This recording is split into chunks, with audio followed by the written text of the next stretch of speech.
Welcome to the Q News podcast, where we chat about all things Queanbeyan and the surrounding region, featuring everything you love about Q Town, from sports and events to haunted houses and our local personalities. The Q News podcast is proudly sponsored by Hair and Fawn, your luxury hair experience in the heart of Queanbeyan, specialising in hair colour and hair extensions and open late 2 nights a week. Head to Hair and Fawn, that's HARE and fawn.com.au to book now. So we are here with Sharanne Witt. Hi, Sharanne. Hi, how are you? We're out in freezing cold Captain's Flat. Come on, it's beautiful. It's beautiful. It's No, tropical out here. So tropical. And Sharanne, you are the new owner of the Captain's Flat Hotel. I am. So yes. when did you buy the pub? Well, it's been a long process. We decided probably about 3 months ago to buy it, but after consultation with lots of financial people, it was better to actually purchase the business. So that took a little bit to go through. So it literally only went through last Tuesday. So Congratulations. we've been sitting around patiently waiting to take ownership. So as of last Tuesday, we officially owned the pub. Congratulations. Thank you. So who owns the building then? Myself. You own all of it? I own all of The it. business, the building, the building, the land. Yes. And how does it feel to own a pub? You were born here, right? I was born here, yes. In the town you were born in. Surreal. And it's amazing. Like, the people in the town have been extremely supportive. It's like I've come home. Yeah. I mean, I was not even 2 months when I left. So, I'm fortunate enough to be born here, and I always say I was born in Captain's Flat. And I've come back to many of the events that they've had here, like they have a Back to the Flat. Yeah. So I've come back, but I've never actually lived here or hung around with anybody from here. So I moved back to an area about 40 minutes away 3 years ago, and that was as close as I could. I'd Had you been to the flat? And so it's lovely, and it's just I've met people that know my grandparents and knew my mother and knew my grandparents, and it's great. Yeah, it's lovely. So much nostalgia here. Yeah. So why did you want to own the pub? I Why? didn't. Oh. My daughter, who is 34, Caitlin, she's in the Australian Army. She has always wanted to own a pub.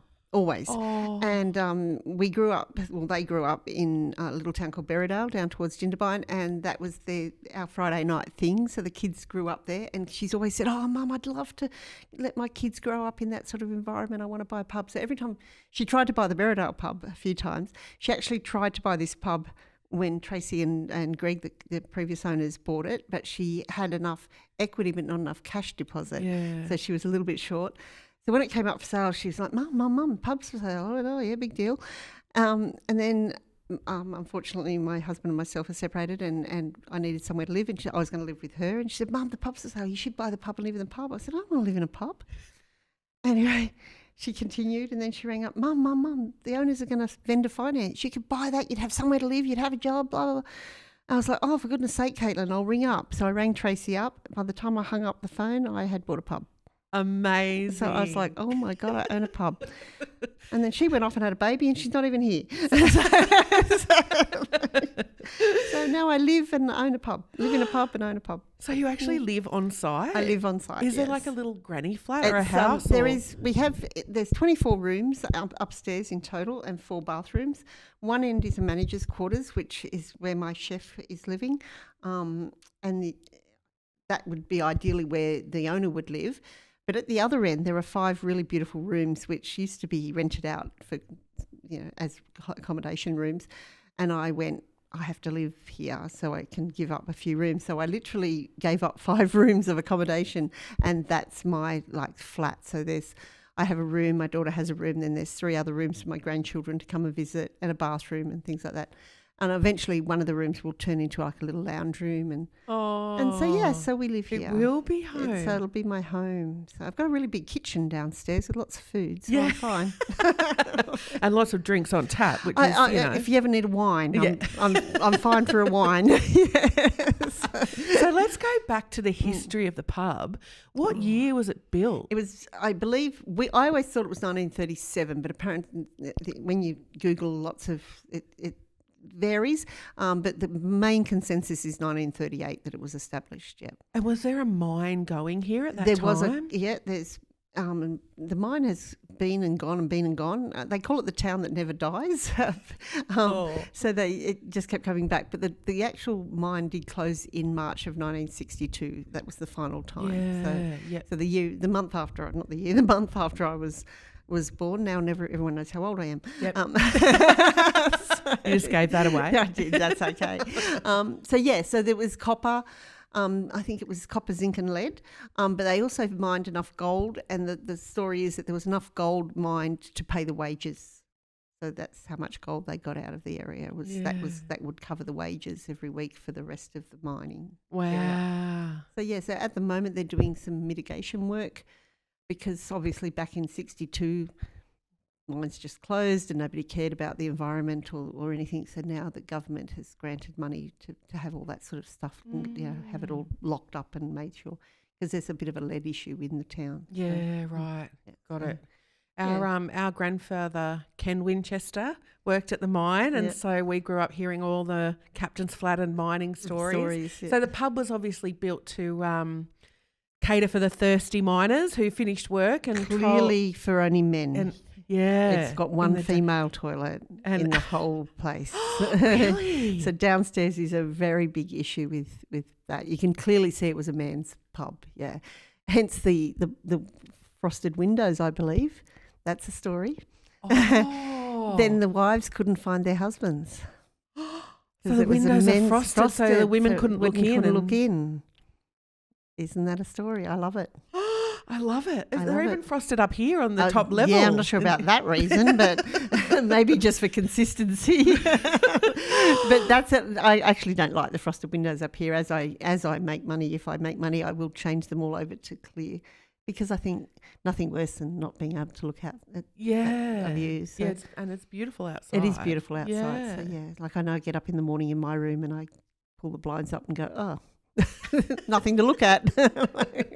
So this is definitely a pub that harks back to an era gone by. And I know there was a movie filmed out here recently that was Yep, and now you're going to make me try and say that, isn't it? The long road to the the narrow road to the deep north. Oh, that's the movie that's coming out. So it's a series, I believe. Wow, yeah. And set out here, and I think it just the pub section. Scenes the pub were here. scenes are here because it's actually set at a beach, I believe. But the pub, Tracy informed me that the pub was the closest thing they could find to original, like to that sort of era. Short of travelling, to Western Australia or things like that. So they changed a few things around. Like there was chandeliers in the entry, but they changed them back to pendant lights, and then begged the owners to leave the pendant lights there because they're more in keeping of the era. The era. Wow. She's a beautiful old girl, and I don't want to change it. I don't want to make it modern. No, not at all. Like, you've got to put some fridges in and things like that, and a few modern amenities that you need for this day and age. But you don't want to change the heart of the pub. No. I'm just thinking when it was built, even Canberra was brand new back then. Canberra would have been really. So some of the photos are incredible.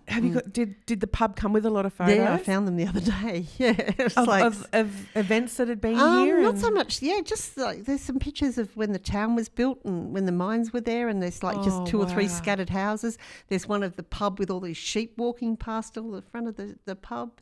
Some aerial shots of the pub and back in the day, and lots of football photos and school photos. I found a lot. Wow. Yeah, I was just hunting around. Yes. And did you found a photo of your mum, didn't you? I found a picture of my mum, 1956 at school, her school photo. Oh. Yeah. I was flicking and I went, oh my God, that's my mum. And so I took a photo of it, sent it to my mum, and she said, yes, that's me. And the man standing behind it is your uncle. You didn't recognise so him, recognise him, but just Mum, yeah. So you've got your 5 rooms here, Mm-hmm. and how many rooms for accommodation are there? 16. 16. Yeah.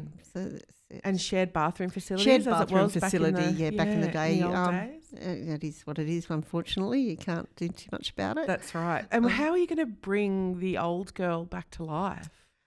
Oh, the first thing you got to do is get that bar going. Yeah, that's where the money comes from. That's where the money comes from. Well, we're fully booked this weekend. We're having a soft launch this weekend. We're fully booked. Our main opening is next weekend, and I think we're past 50% capacity for that. We've already got a group that have booked in for the 13th of July, fully booked. So we've got people are just so eager and excited to get back here and come back. And it's only 40 minutes from Canberra. It's a nice little getaway. It's come in summer, not winter. It's so cold. Yeah. But yeah, I think we're going to open 5 days a week. We've got a fully qualified chef, so we'll be doing lunch and dinner. What else? I hate that word. We'll be doing things like live bands once a month. We'll be doing charity auction, like raffles weekly to assist each of the local different charities, like the RFS and the preschool, and we'll do something every week to do that. We'll possibly bring in some trivia nights. Spoken to the lovely people down at the club. We'll do some weekend, like summertime barefoot bowls, incorporate both the businesses. I just think it's a beautiful town. There's a lot of people live out here. There's not a single shop. There's nowhere to buy a loaf of bread or some milk, and it's got to come back to life. And they say the town that never dies. I think here we go again. It's about to come back to life again. So Sharanne's going to resurrect. I'm going to resurrect the flat. Yep, yeah. So I just think it needs to be humming and buzzing, and I've got plans to put some little pop-up shops out the back. Possibly, we were looking at doing a distillery. We're still umming and ahhing about that. We're not sure about that sort of things. We've got the accommodation. We'll have the bar. We're going to open downstairs. We're going to open a coffee shop. And so for the mums and that, I spoke to a mum yesterday and she said there's nothing for us to do. We finished preschool and what do you do?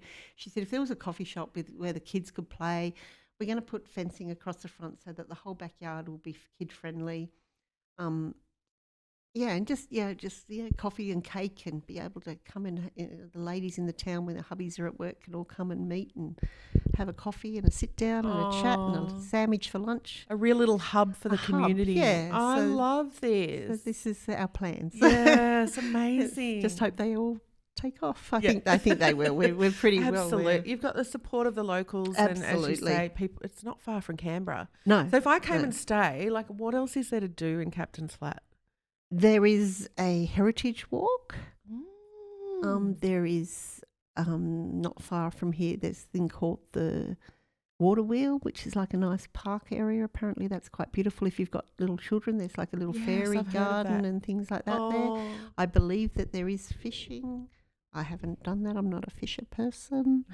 And probably there's the bowling. You could do some bowling. There's not. Let's be honest. It's a little country town. There's not a lot to do, but it's a nice little getaway, and we'll have music. You don't need to go anywhere. Just come to the pub. Yeah. Come and hang out with Sharanne. Just come and hang out with me. Yeah, I'll entertain you. What's your favourite part of the pub? Like the old 1930s details. Like it's just beautiful. Do you have a favourite part? I love this room. Yeah. What is this? Is the sitting room, which is upstairs. What did people used to do in the sitting room? Well, I think when you look at it, the pub itself it's a really unusual set out. So the bar and one end of the bar, it's a long way from the kitchen. So I don't know, but I can imagine that the bar, which was the longest bar in the Southern Hemisphere back in its day, I can imagine that was where the blokes came in.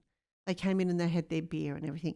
But then you've got the separate entrance at the other end of the pub, which is like quite a grand entrance, and that goes up to the accommodation, which brings you up to the sitting room, and then you've got the dining and the formal dining to the side, which is off from the kitchen. So I can imagine that if the women of the town did come in, or they came to stay, this would be where they went. They wouldn't go into the bar. Yes. There's no toilet for women in the bar. There's only one toilet for women downstairs in the foyer. There's the dining room. I think that the women of the town, or the mayor and those sorts of people, would have come in and gone to the restaurant.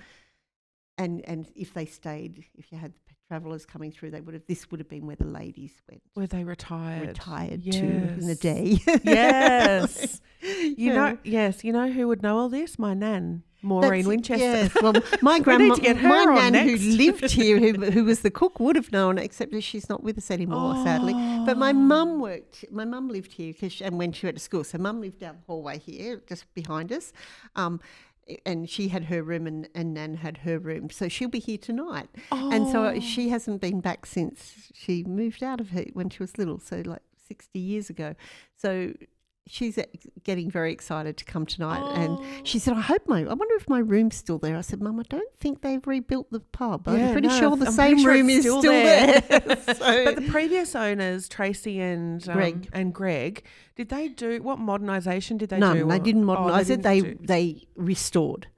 They did a beautiful job, especially upstairs. They just did a lovely job. All the beds are most of the beds are some of the original beds. The wardrobes are the old wardrobes.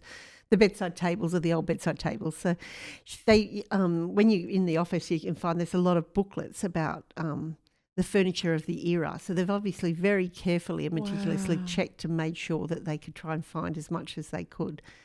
So they kept as much as they could, authentic as they could. Yeah. Wow. They did a lovely job, especially upstairs. Upstairs, they did a really good job. It's beautiful. Yeah. It's hard, you can't see it in the video, but it is beautiful. Yeah. I can picture imagine hosting like a 1930s Gatsby or something party, How to host a murder mystery. Oh, yes. High teas. How to host it. Were there any murders at the pub? No. I live here. Wait, my favourite question, is it haunted? No, it's not. It so is. It is so not. I would not be here if it was haunted. I swear on my life, if it is haunted, it is the friendliest ghost in the world because they do nothing. One of the girls said to me, there's a boiler room downstairs and it's got a hole in the wall, right, going outside. So there's a boiler room with a door and a massive big hole in the wall. And she said, no, it's haunted. The boiler room door's always open and someone always says hello. And I said, oh, for goodness sake, because I'm not a believer of ghosts. I said, there's a hole in the wall. The door opens when it's windy and the hello's probably just the noise. And she goes, no, someone says hello. So I said, well, it's my nan and she's friendly, so get over it. I still want to do some paranormal investigation here. Oh, for goodness sake. All right, I believe you. It's not haunted. Not haunted. It doesn't even have a creak in the floor. It's so solid. It's beautiful. Like the first night I slept here, like I am chicken little, I was like, oh, here we go. And I slept like a log. And I got up in the morning and I thought, well, nothing went bump in the night. But I have to tell you another story though. My room is at the far end of the building where the Carlton sign is. So they call it the Carlton room. And it was a windy night and it was clunk, clunk, clunk, clunk, clunk, clunk, clunk, clunk, clunk, clunk. And I'm like, oh my God. And my daughter was in the bedroom next to us. And so in the morning I said, did you sleep? And she goes, yeah, why? I said, didn't you hear that clunking? And she goes, no. So I was like, oh, okay, maybe. Oh, there was. The window's loose. No. So I had to stuff cardboard in the window. I laid there for 2 nights before I finally had the guts to stand up and look. And there's the window pane, flap, flap, flap, flap, flap. I was like, oh, for goodness sake. It's just the wind. It was just the wind. So I stuffed the cardboard in there and now it's fine. The ghost is gone.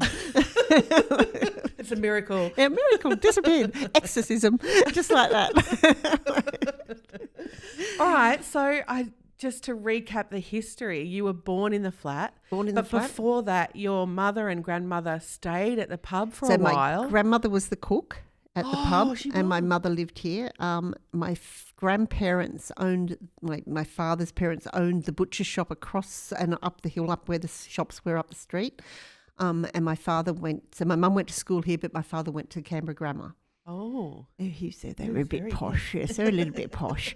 And then my father left the town and went to Sydney to be an accountant and lasted, I don't think, very long at all because then he joined the Navy.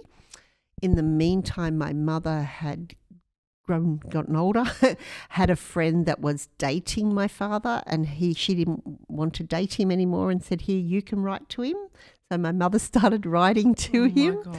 He came back to the flat one weekend. My mum met him in the park, in Winchester Park Oval, and the rest is history. Oh, so the grammar boy and the captain's flat girl. And the captain's flat girl. What a story. Yeah, so my mum, while my dad was off, in doing his thing in the Navy, my mum would stay with his parents up the road, and that's when my brother and myself, we were born here. That's because mum lived here with, Oh. So what did your mum say when you said you'd bought it?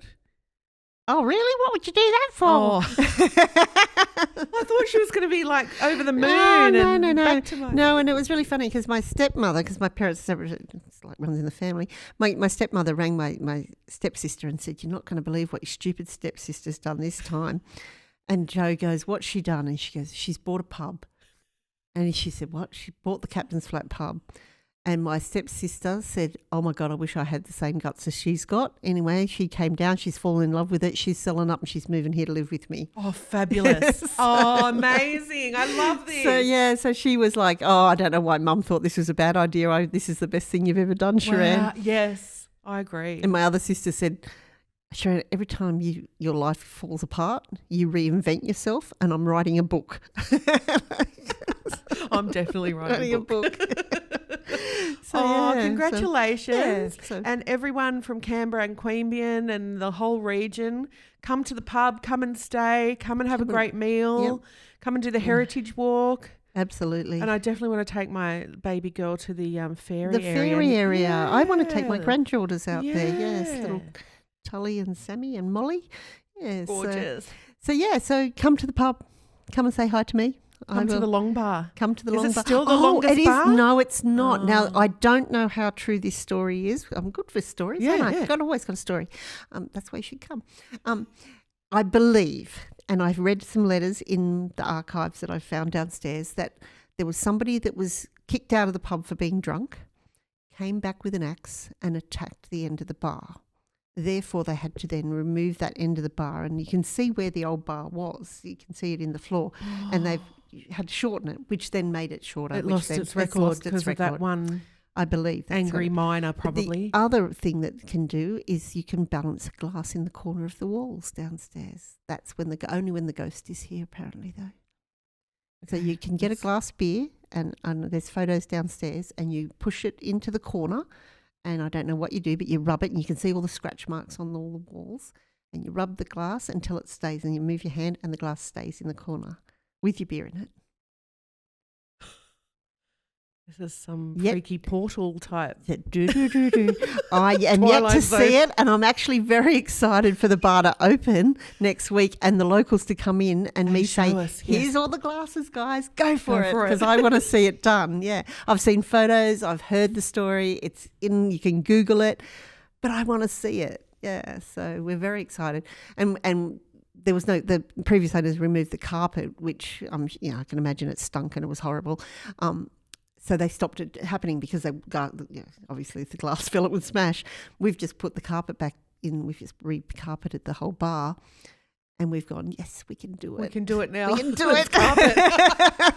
Sharanne, thank you so much. You're welcome. And good luck. Thank you so much, and thank you for coming out to see me. Welcome. Thank you. Bye.